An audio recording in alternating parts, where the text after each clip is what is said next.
Chittagong press ক্লাবে উৎসব মুখর পরিবেশে অনুষ্ঠিত হয়েছে পথ শিশু অধিকার ফাউন্ডেশন বাংলাদেশের ষষ্ঠ প্রতিষ্ঠা বার্ষিকী ও অভিষেক অনুষ্ঠান 2025।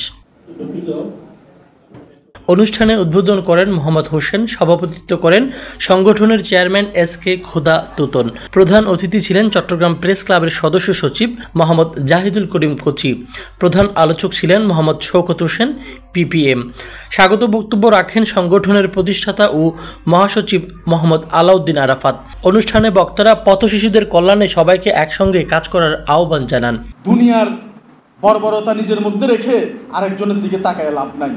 আপনাদের প্রতি শুধু এখানে এসে একটাই আহ্বান, ঐক্যবদ্ধ থাকতে হবে।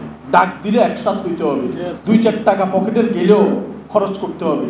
পিছপা হওয়া যাবে না।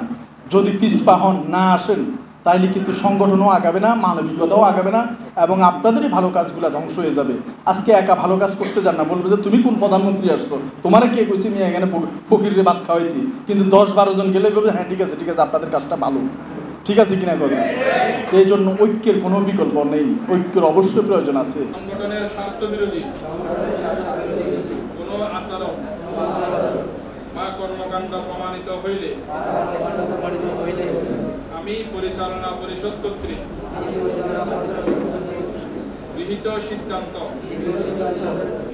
সামাজিক ও স্বেচ্ছাসেবী সংগঠন পথ শিশু অধিকার একটা শ্রেণী থেকে আসে, যেটা নাম বলতে আমার কষ্ট লাগতেছে, যেখানে আমার মায়ের যাত্রা।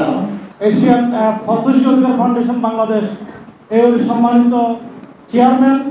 সরকার এগুলোর প্রতি দৃষ্টি দিত এবং সরকার এগুলা বাস্তবায়ন করত, তাহলে হয়তো আজকে পথ শিশুদের যে নাম শুনছি সেটা হয়তো শুনতে হতো না।